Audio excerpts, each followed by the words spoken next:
कर्पूरिगौरं करुणावतारं संसारसारं भुजगेन्द्रहारं सदा वसन्तं हृदयारविन्दे भवं भवानी सहितं नमामि। भगतजनों, आज हम फागुन मास में सुने जाने वाले श्री शिव महापुराण बिंदेश्वर संहिता से 15वें अध्याय की कथा सुनेंगे। आज के अध्याय की कथा में हम बंधन और मोक्ष का विवेचन, शिव पूजा का उपदेश, लिंग आदि में शिव पूजन का विधान, भस्म के स्वरूप का निरूपण और महत्व, शिव एवं गुरु शब्द की व्युत्पत्ति तथा शिव के भस्म धारण करने के रहस्य का वर्णन सुनेंगे। सर्वप्रथम भगवान का स्मरण करते हुए सब बोलिए गौरी शंकर भगवान की जय। ऋषि बोले, सर्वज्ञों में श्रेष्ठ सूत जी, बंधन और मोक्ष का स्वरूप क्या है, यह हमें बताइए। सूत जी ने कहा, हे महर्षियों, मैं बंधन और मोक्ष का स्वरूप तथा मोक्ष के उपाय का वर्णन करूंगा। तुम लोग आदर पूर्वक सुनो। जो प्रकृति आदि 8 बंधनों से बंधा हुआ है वह जीव बद्ध कहलाता है, और जो उन 8 बंधनों से छुटा हुआ है उसे मुक्त कहते हैं। प्रकृति आदि को वश में कर लेना मोक्ष कहलाता है। बंधन आगंतुक है और मोक्ष स्वतः सिद्ध है। बद्ध जीव जब बंधन से मुक्त हो जाता है तब उसे मुक्त जीव कहते हैं। प्रकृति, बुद्धि, त्रिगुणात्मक अहंकार और 5 तन मात्राएं, इन्हें ज्ञानी पुरुष प्रकृत्यागष्टक मानते हैं। प्रकृति आदि 8 तत्वों के समूह से देह की उत्पत्ति हुई है। देह से कर्म उत्पन्न होता है और फिर कर्म से नूतन देह की उत्पत्ति होती है। इस प्रकार बारंबार जन्म और कर्म होते रहते हैं। शरीर को स्थूल, सूक्ष्म और कारण के भेद से 3 प्रकार का जानना चाहिए। स्थूल शरीर जागृत अवस्था में व्यापार कराने वाला, सूक्ष्म शरीर जागृत और स्वप्न अवस्थाओं में इंद्रिय भोग प्रदान करने वाला तथा कारण शरीर सुषुप्त अवस्था में आत्मानंद की अनुभूति कराने वाला कहा गया है। जीवों को उसके प्रारब्ध कर्म अनुसार सुख दुख प्राप्त होते हैं। वह अपने पुण्य कर्मों के फलस्वरूप सुख और पाप कर्मों के फलस्वरूप दुख का उपभोग करता है। अतः कर्म पाश से बंधा हुआ जीव अपने त्रिविध शरीर से होने वाले शुभाशुभ कर्मों के द्वारा सदा चक्र की भांति बारंबार घुमाया जाता है। इस चक्रवत भ्रमण की निवृत्ति के लिए चक्रकर्ता का सत्वन एवं आराधन करना चाहिए। प्रकृति आदि जो 8 पाश बतलाए गए हैं उनका समुदाय ही महाचक्र है, और जो प्रकृति से परे हैं वे परमात्मा शिव हैं। भगवान महेश्वर ही प्रकृति आदि महाचक्र के कर्ता हैं, क्योंकि वे प्रकृति से परे हैं। जैसे बकायन नामक वृक्ष का थाला जल को पीता और उगलता है, उसी प्रकार शिव प्रकृति आदि को अपने वश में करके उस पर शासन करते हैं। उन्होंने सबको वश में कर लिया है, इसलिए वे शिव कहे गए हैं। शिव ही सर्वज्ञ, परिपूर्ण तथा निष्प्रह हैं। सर्वज्ञता, तृप्ति, अनादिबोध, स्वतंत्रता, नित्य अलुप्त शक्ति से संयुक्त होना और अपने भीतर अनंत शक्तियों को धारण करना, महेश्वर के इन 6 प्रकार के मानसिक ऐश्वर्यों को केवल वेद जानता है। अतः भगवान शिव के अनुग्रह से ही प्रकृति आदि 8 तत्व वश में होते हैं। भगवान शिव का कृपा प्रसाद प्राप्त करने के लिए उन्हीं का पूजन करना चाहिए। यदि कहें शिव तो परिपूर्ण है, निष्प्रह है, उनकी पूजा कैसे हो सकती है, तो इसका उत्तर यह है कि भगवान शिव के उद्देश्य से उनकी प्रसन्नता के लिए किया हुआ सत्कर्म उनके कृपा प्रसाद को प्राप्त कराने वाला होता है। शिवलिंग में शिव की प्रतिमा में तथा शिव भगत जनों में शिव की भावना करके उनकी प्रसन्नता के लिए पूजा करनी चाहिए। वह पूजन शरीर से, मन से, वाणी से और धन से भी किया जा सकता है। उस पूजा से महेश्वर शिव जो प्रकृति से परे हैं पूजक पर विशेष कृपा करते हैं, और उनका वह कृपा प्रसाद सत्य होता है। शिव की कृपा से कर्म आदि सभी बंधन अपने वश में हो जाते हैं। कर्म से लेकर प्रकृति पर्यंत सब कुछ जब वश में हो जाता है तब वह जीव मुक्त कहलाता है और स्वात्मा राम रूप से विराजमान होता है। परमेश्वर शिव की कृपा से जब कर्म जनित शरीर अपने वश में हो जाता है तब भगवान शिव के लोक में निवास का सौभाग्य प्राप्त होता है। इसी को सालोक्य मुक्ति कहते हैं। जब तन मात्राएं वश में हो जाती हैं तब जीव जगदम्बा सहित शिव का सामीप्य प्राप्त कर लेता है। यह सामीप्य मुक्ति है। उसके आयुध आदि और क्रिया आदि सब कुछ भगवान शिव के समान हो जाते हैं। भगवान का महाप्रसाद प्राप्त होने पर बुद्धि भी वश में हो जाती है। बुद्धि प्रकृति का कार्य है, उसका वश में होना सारष्टी मुक्ति कहा गया है। पुनः भगवान का महान अनुग्रह प्राप्त होने पर प्रकृति वश में हो जाएगी। उस समय भगवान शिव का मानसिक ऐश्वर्य बिना यत्न के ही प्राप्त हो जाएगा। सर्वज्ञता और तृप्ति आदि जो शिव के ऐश्वर्य हैं, उन्हें पाकर मुक्त पुरुष अपने आत्मा में ही विराजमान होता है। वेद और शास्त्रों में विश्वास रखने वाले विद्वान पुरुष इसी को सायुज्य मुक्ति कहते हैं। इस प्रकार लिंग आदि में शिव की पूजा करने से कर्मशः मुक्ति स्वतः प्राप्त हो जाती है।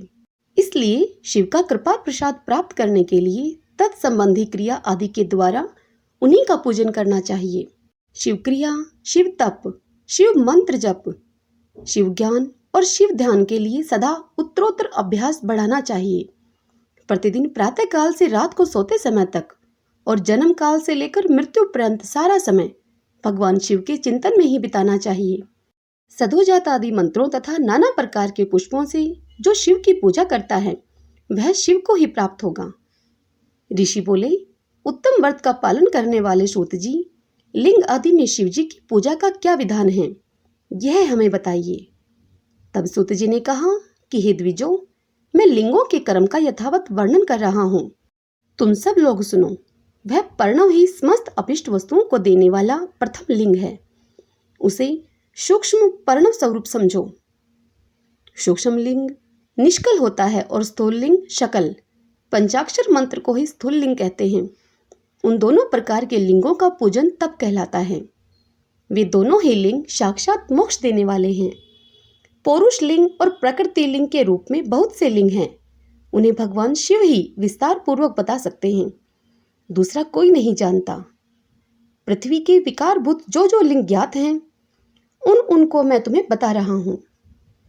उनमें स्वयं भूलिंग प्रथम है, दूसरा बिंदु लिंग, तीसरा प्रतिष्ठित लिंग, चौथा चरलिंग और पांचवा गुरुलिंग है। देव ऋषियों की तपस्या से संतुष्ट हो उनके समीप प्रकट होने के लिए पृथ्वी के अंतर्गत बीज रूप से व्याप्त हुए भगवान शिव वृक्षों के अंकुर की भांति भूमि को भेद कर नादलिंग के रूप में व्यक्त हो जाते हैं। वे स्वतः व्यक्त हुए शिव ही स्वयं प्रकट होने के कारण स्वयंभू नाम धारण करते हैं। ज्ञानीजन उन्हें स्वयंभू लिंग के रूप में जानते हैं। उस स्वयंभू लिंग की पूजा से उपासक का ज्ञान स्वयं ही बढ़ने लगता है। सोने चांदी आदि के पत्र पर, भूमि पर अथवा वेदी पर अपने हाथ से लिखित जो शुद्ध प्रणव मंत्र रूप लिंग है, उसमें तथा मंत्र लिंग का आलेखन करके उसमें भगवान शिव की प्रतिष्ठा और आवाहन करें। ऐसा बिंदु नाद में लिंग स्थावर और जंगम दोनों ही प्रकार का होता है। इसमें शिव का दर्शन भावना में ही है, ऐसा निसंदेह कहा जा सकता है। जिसको जहां भगवान शंकर के प्रकट होने का विश्वास हो, उसके लिए वहीं प्रकट होकर वे अभीष्ट फल प्रदान करते हैं। अपने हाथ से लिखे हुए यंत्र में अथवा अकृत्रिम स्थावर आदि में भगवान शिव का आवाहन करके 16 उपचारों से उनकी पूजा करें। ऐसा करने से साधक स्वयं ही ऐश्वर्य को प्राप्त कर लेता है और इस साधन के अभ्यास से उसको ज्ञान भी होता है। देवताओं और ऋषियों ने आत्म सिद्धि के लिए अपने हाथ से वैदिक मंत्रों के उच्चारण पूर्वक शुद्ध मंडलों में शुद्ध भावना के द्वारा जिस उत्तम शिवलिंग की स्थापना की है, उसे पौरुष लिंग कहते हैं तथा वही प्रतिष्ठित लिंग कहलाता है। उस लिंग की पूजा करने से सदा पौरुष ऐश्वर्य की प्राप्ति होती है। महान ब्राह्मण और महाधनी राजा किसी कारीगर से शिवलिंग का निर्माण कराकर जो मंत्र पूर्वक उसकी स्थापना करते हैं, उनके द्वारा स्थापित हुआ वह लिंग भी प्रतिष्ठित लिंग कहलाता है, किंतु वह प्राकृत लिंग है। इसलिए प्राकृत ऐश्वर्य भोगों को ही देने वाला होता है। जो शक्तिशाली और नित्य होता है उसे पौरुष कहते हैं तथा जो दुर्बल और अनित्य होता है वह प्राकृत कहलाता है। लिंग, नाभि, जीवा, नासाग्रभाग और शिखा के क्रम से कटी, हृदय और मस्तक तीनों स्थानों में जो लिंग की भावना की गई है, उस आध्यात्मिक लिंग को ही चरलिंग कहते हैं। पर्वत को पौरुष लिंग बताया गया है और भूतकाल को विद्वान पुरुष प्राकृत लिंग मानते हैं। वृक्ष आदि को पौरुष लिंग जानना चाहिए और गुल्म आदि को प्राकृत लिंग, साठी नामक धान्य को प्राकृत लिंग समझना चाहिए और शाली एवं गेहूं को पौरुष लिंग। अणिमा आदि 8 सिद्धियों को देने वाला जो ऐश्वर्य है उसे पौरुष ऐश्वर्य जानना चाहिए। सुंदर स्त्री तथा धन आदि विषयों को आस्तिक पुरुष प्राकृत ऐश्वर्य कहते हैं। चरलिंगों में सबसे प्रथम रसलिंग का ही वर्णन किया जाता है। रसलिंग ब्राह्मणों को उनकी सारी अभिष्ट वस्तुओं को देने वाला है। शुभ कारक बाणलिंग क्षत्रियों को महान राज्य की प्राप्ति कराने वाला है। सुवर्णलिंग वैश्यों को महाधनपति का पद प्रदान करने वाला है तथा सुंदर शिवलिंग शूद्रों को महाशुद्धि देने वाला है। स्फटिकमय लिंग और बाणलिंग सब लोगों को उनकी समस्त कामनाएं प्रदान करते हैं। अपना न हो तो दूसरे का स्फटिक या बाणलिंग भी पूजा के लिए निषिद्ध नहीं है। स्त्रियों विशेषतः सद्भावों के लिए पार्थिव लिंग का पूजन का विधान है। प्रवृत्ति मार्ग में स्थित विधवाओं के लिए स्फटिक लिंग की पूजा बताई गई है, परंतु विरक्त विधवाओं के लिए रसलिंग की पूजा को ही श्रेष्ठ कहा गया है। उत्तम व्रत का पालन करने वाले महर्षियों बचपन में, जवानी में और बुढ़ापे में भी शुद्ध स्फटिक में शिवलिंग का पूजन स्त्रियों को समस्त भोग प्रदान करने वाला है। घरासक्त स्त्रियों के लिए पीठ पूजा भूतल पर संपूर्ण अभिष्ट को देने वाली है। प्रवृत्ति मार्ग में चलने वाला पुरुष सुपात्र गुरु के सहयोग से ही समस्त पूजा कर्म संपन्न करे। इष्ट देव का अभिषेक करने के पश्चात अगहनी के चावल से बने हुए खीर आदि पकवानों के द्वारा नैवेद्य अर्पण करे। पूजा के अंत में शिवलिंग को संपुट में पधार कर घर के भीतर पृथक रख दे। जो निर्वर्ती मार्ग पुरुष हैं उनके लिए हाथ पर ही शिवलिंग पूजा का विधान है। उन्हें भिक्षा आदि से प्राप्त हुए अपने भोजन को ही नैवेद्य रूप में निवेदित करना चाहिए। निवर्त पुरुषों के लिए सूक्ष्म लिंग ही श्रेष्ठ बताया जाता है। वे विभूति के द्वारा पूजन करें और विभूति को ही नैवेद्य रूप से निवेदित भी करें। पूजा करके उस लिंग को सदा अपने मस्तक पर धारण करें। विभूति 3 प्रकार की बताई गई है, लोकाग्नि जनित, वेदाग्नि जनित और शिवाग्नि जनित। लोकाग्नि जनित या लौकिक भस्म को द्रव्यों की शुद्धि के लिए लाकर रखें। मिट्टी, लकड़ी और लोहे के पात्र के, धान्यों की, तिल आदि द्रव्यों की, वस्त्र आदि की तथा पर्यूषित वस्तुओं की भस्म से शुद्धि होती है। कुत्ते आदि से दूषित हुए पात्रों की भी भस्म से ही शुद्धि मानी गई है। वस्तु विशेष की शुद्धि के लिए यथा योग्य सजल अथवा निर्जल भस्म का उपयोग करना चाहिए। वेदाग्नि जनित जो भस्म है उसको उन वैदिक कर्मों के अंत में धारण करना चाहिए। मंत्र और क्रिया से जनित जो होम कर्म है वह अग्नि में भस्म का रूप धारण करता है। उस भस्म को धारण करने से वह कर्म आत्मा में आरोपित हो जाता है। अघोर मूर्तिधारी शिव का जो अपना मंत्र है उसे पढ़कर बेल की लकड़ी को जलाएं। उस मंत्र से अभिमंत्रित अग्नि को शिवाग्नि कहा गया है। उसके द्वारा जले हुए काष्ठ का जो भस्म है वह शिव अग्नि जनित है। कपिला गाय के गोबर अथवा गाय मात्र के गोबर को तथा शमी, पीपल, पलाश, बड़, अमलतास और बेर इनकी लकड़ियों को शिव अग्नि से जलाएं। वह शुद्ध भस्म शिव अग्नि जनित माना गया है।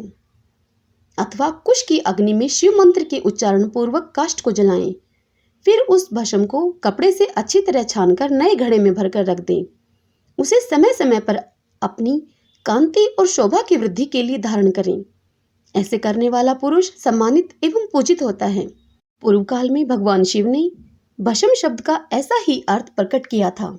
जैसे राजा अपने राज्य में सारभूत कर को ग्रहण करता है, जैसे मनुष्य शस्य आदि को जलाकर रांध कर उसका सार ग्रहण करते हैं, तथा जैसे जठरानल नाना प्रकार के भक्ष्य, भोज्य आदि पदार्थों की भारी मात्रा में ग्रहण करके जलाकर सारतर वस्तु ग्रहण करता और उस सारतर वस्तु से स्वदेह का पोषण करता है, उसी प्रकार प्रपंचकर्ता परमेश्वर शिव ने भी अपने में आधेय रूप से विद्यमान प्रपंच को जलाकर भस्म रूप से उसके सार तत्व को ग्रहण किया है।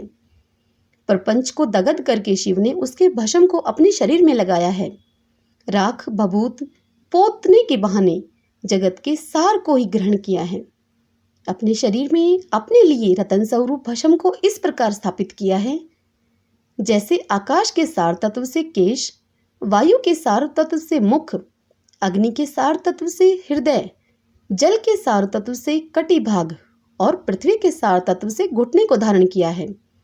इसी तरह उनके सारे अंग विभिन्न वस्तुओं के सार रूप हैं। महेश्वर ने अपने ललाट में तिलक रूप से जो त्रिपुंड धारण किया है वह ब्रह्मा, विष्णु और रुद्र का सार तत्व है। वे इन सब वस्तुओं को जगत के अभ्युदय का हेतु मानते हैं। इन भगवान शिव ने ही प्रपंच के सार सर्वस्व को अपने वश में किया है, अतः इन्हें अपने वश में करने वाला दूसरा कोई नहीं है। जैसे समस्त मृगों का हिंसक मृग सिंह कहलाता है और उसकी हिंसा करने वाला दूसरा कोई मृग नहीं है, अतएव उसे सिंह कहा गया है। शकार का अर्थ है नित्य सुख एवं आनंद, इकार का अर्थ है पुरुष और विकार का अर्थ है अमृत स्वरूपा शक्ति। इन सब का सम्मिलित रूप ही शिव कहलाता है। अतः इस रूप में भगवान शिव को अपना आत्मा मानकर उनकी पूजा करनी चाहिए। अतः पहले अपने अंगों में भस्म मलें, फिर ललाट में उत्तम त्रिपुंड धारण करें। पूजा काल में सजल भस्म का उपयोग होता है और द्रव्य शुद्धि के लिए निर्जल भस्म का। गुणातीत परम शिव राजस आदि सभी कार गुणों का अवरोध करते हैं, उन्हें दूर हटाते हैं, इसलिए वे सबके गुरु रूप का आश्रय लेकर स्थित हैं। गुरु विश्वासी शिष्यों के तीनों गुणों को पहले दूर करके फिर उन्हें शिव तत्व का बोध कराते हैं, इसीलिए गुरु कहलाते हैं। गुरु की पूजा परमात्मा शिव की ही पूजा है।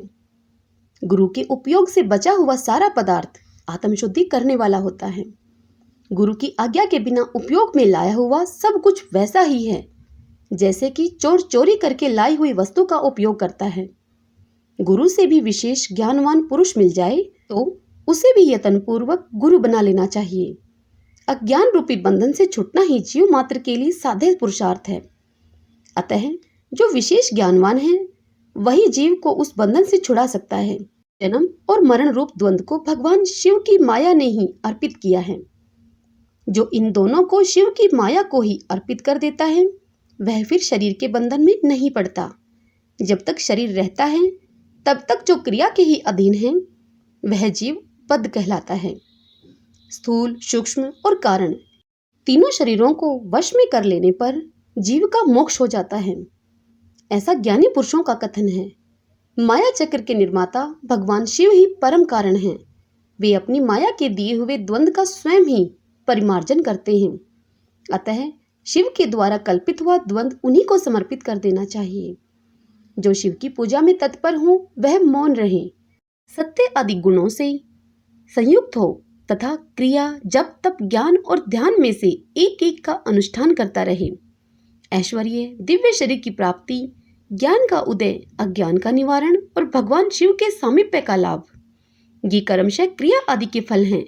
निष्काम कर्म करने से अज्ञान का निवारण हो जाने के कारण शिव भगत पुरुष उसके यथोक्त फल को पाता है।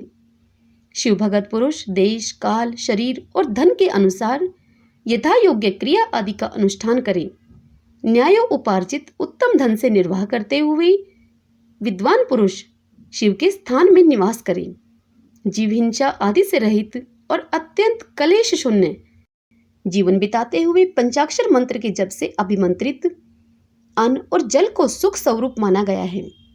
अथवा कहते हैं कि दरिद्र पुरुष के लिए भिक्षा से प्राप्त हुआ अन्न ज्ञान देने वाला होता है। शिव भक्त को भिक्षान प्राप्त हो तो वह शिव भक्ति को बढ़ाता है। शिव योगी पुरुष भिक्षान को शंभु शस्त्र कहते हैं।